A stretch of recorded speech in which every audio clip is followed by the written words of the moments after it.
Here is a detailed breakdown of how I perform this type of scratches that you see in my video. Yeah, you got that. Now, the key concept about this type of DJ scratches is driven from the concept of transformer scratches down to scribble scratches and a host of other. Yes, most of the common DJ scratches that most people are aware of is the normal baby scratch, which is this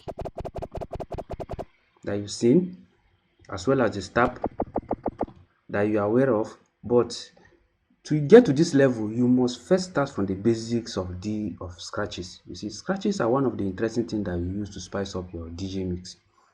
But for you to really get that done, there are some core concepts that you need to understand very well when it comes to counting. The normal stub scratch, which is it, which you hear only the front movement of the deck, just the way it is on the controller where you hear the forward and backward movement of your deck. But when you mute the backward, you hear only the front by moving the crossfader in and out, which is the stub scratch. Then the normal baby scratch, which is it. In doing that, your crossfader is at the middle and you are hearing the sound of the deck fully as it goes forward and backward.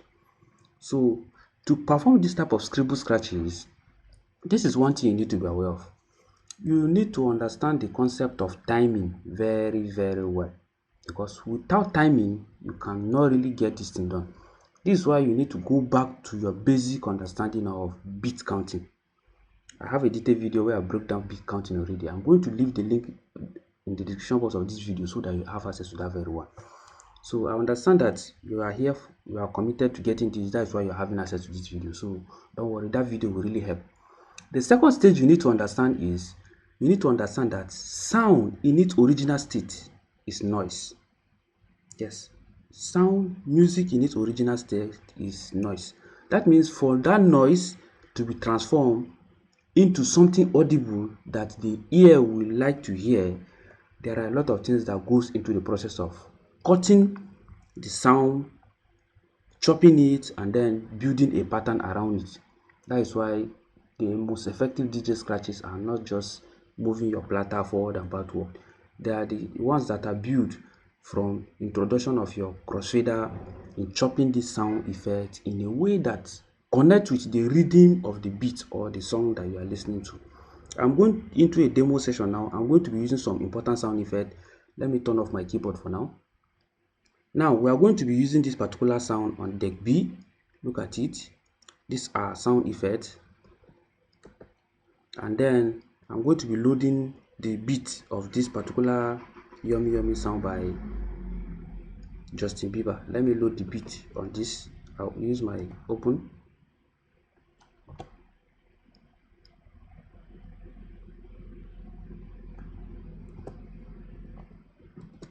Now at this level we have our beat loaded. So we use this to load our track and then on any deck that we selected. Now the next thing we do is I'm going to make it to be on loop. That is loop 8. The beat is going to be on loop 8. Let me play it for you to hear. I'm picking this particular sound because it's going to be on a slow speed so that you get to appreciate it. I'm going to reduce the volume of my deck at this level, the gain, so that I'm going to be doing it and I'll be talking so that you hear it. You see, as I reduce it, the volume is down. Let me reduce this other sound too. Now I've reduced the sound. You are going to listen to this other sound too. Let me switch to the deck. This is it. This is a very common sound, the sound effect. It's also going to be at the description box of this video for you to access for free. Although I have a compilation of sound effect that I'm using, I'm going to leave the link where you also access the full pack of all the sounds I'm using. So this sound in its original state is just as good as noise, but your ability to cut this sound, chop it, is what will make it sound very good to the ear. Look at it. Now with this character, which is this comma, look at it, L, semicolon, and then comma. So these keys are going to be doing the job of cutting and chopping our crossfaders irrespective of the deck we are using. That means if you are using this deck, you should use this one. That means deck B. As you are tapping on it, there's a particular way it behaves. This is where it goes beyond just the concept of thinking you can do that with your sitting down and tapping mapping. It doesn't work that way. Now, the next thing you look at is this particular one. If you are using this other deck, this is the key you use. Look at it. Now, if you observe what I'm doing, I'm just tapping 1, 2, 3, 4, 1, 2, 3, 4, 1, 2, 3, 4. This is where the counting comes into play. Now, look at it. 1, 2, 3, 4, 1, 2, 3, 4, 1, 2, 3, 4, 1, 2, 3, 4, 1, 2, 3, 4, 1, 2, 3, 4, 1, 2, 3, 4, 1, 2. So you can now see how this process of chopping it gives it, even though it's cutting the sound, because I'm not doing it randomly, I'm doing it calculated in a very calculative manner. It's cutting it in a very nice tone. The next key we are going to be using now is letter A. Listen to it. So when you tap on it, it creates that good forward movement of the deck. When you tap delay it small, it takes it back. So that is how powerful this particular key does its own job. So for those who feel you can sit down and type random things, you now see that it's going beyond the level that you used to think. So the next thing we'll do is we'll have the combination of this. If we are going to be chopping this other deck and be scratching it, look at it. So you can now see how it is being done. Now it moves the deck to the other extreme end. If we want to reduce it to the middle, the full stop will bring it to the middle again. So this is how we do this combination. While you are counting this part 1, 2, 3, 4, 1, 2, 3, 4, 1, 2, 3, 4, at interval you go with this 1 and leave it. Anytime you want to take it forward, you go with this and then you leave it sharp as possible. Look at it. I'm going to be doing the demonstration for the two keys. Now look at it. 1, 1, 1, 1, 1, 1. Now, if I decided to go with 1 and I leave it, any sound that will come up, you will not hear it because it's chopping this other deck. It's chopping it. It's taking the crossfader to this other extreme, and why any sound that will come up from this one, you will not hear it again. So this is how we do the combination where one beat, let's say for example, beat is playing on this deck, then we are constantly chopping this other deck and playing around with it. So look at it. 1, 1, 1. Listen how the variation will change the way I tap on the key. Look at it. This is it. But look at this other one. You can see another different variant. So this little adjustments, the timing at which you are typing this thing and leaving it, create and gives it that very good vibe. Now whenever you want to do that and you want the song to just play, by the time you tap it, you can see 1, 2, 1, 1, 2, 1, 2, 1, 2, 1, 2, 1, 2, 1, 2. So whenever we are tapping on the 1, we'll go with the two of them. 1, 1. It goes with the 2, or 2. It plays the song. So by the time you keep replicating that, you get to see how these tiny pieces are being put together. Now, whenever you want to create a variation, you know the normal convention of counting beats is also there, where you are counting 1, 2, 3, 4. Look at it. 1, 2, 3, 4. 1, 2, 3, 4. 1, 2, 3, 4. 1, 2, 3, 4. So that is how you scratch and drop. This concept can require some level of commitment and practice to get to this level.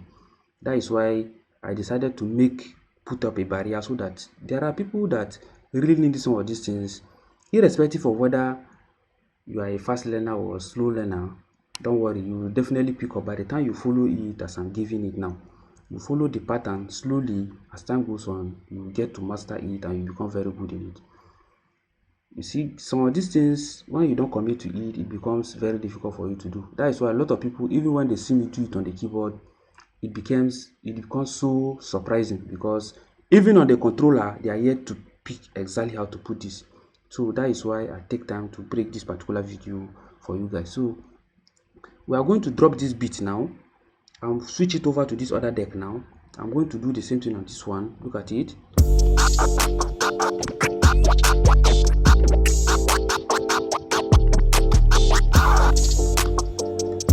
Now you've seen the brief demo, how the beat is playing on this other deck and then this other one. Now let me break this other one down now. Our crossfader is in the middle. You see, we are dealing with this deck now, so we are going with this, not this one. So So you can see when I'm counting 1 2 3 4 1 2 3 4, look at it, 1 2 3 4 1. Sorry, when I'm starting it, you see the complexity that comes with it is, if you want to start it when you're practicing, let's go with it this way: 1 2 3 4 1 2 3 4 1 2 3 4. Now the reason why, if it is in the middle, if you decide to tap on it, it will not work, because it need to be at this other end, so that, or any of the end, so that it cuts this sound that you are playing with. Now the next thing you do is, the essence of why it has to be on one end is, this one takes care of the scratches forward and backward. It also takes care of stopping the song.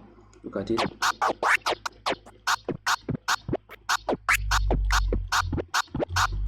Now if I want to be doing this 1 2 3 4 1 2 3 4, if I'm going with 1 2, it stops, 1 2, it stops, 1 2, it stops. But by the time I decide to do it 1 2 1 2 1 2 1 2 1 2 1 2 1 2 1 2 1 2 1 2, you can see how I'm increasing the speed. If I decided to take it on the slow motion again, 1, I'm going with the 2 2 2 1 2 1 2 1 2 1. So we build it that way. Now let me introduce the beat on it now, on this other deck. This is it. I use my letter Q just to start the first step. Look at it.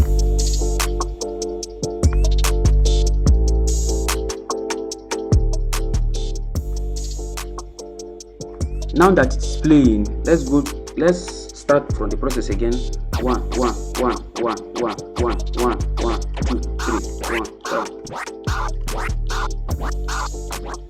1 2 1 2 1 2 1 2. So take note of how I'm taking my fingers. 1 2 1 2 1 2. But by the time I begin to mix them up, while I'm tapping on this one, at this level I'm going to be tapping on this continuously.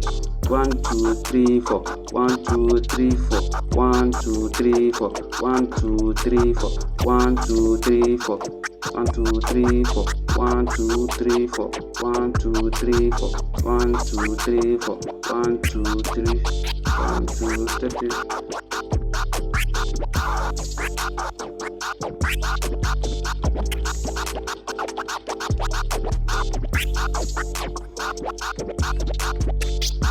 Now at this level, if I want to scratch and then I want to drop, maybe let's say for example this is our new incoming track and I will just want to drop it, I will now go with this key when I at that particular point where I want to drop. Take a look at it. Let's say for example this one is not playing. The moment I do it like this, it automatically flip from this deck and then it will start this deck while doing it. But at this level it didn't start it because I didn't put it in a way that it will start. Let me put it fully now. This is it. This is it in practice. 1 2.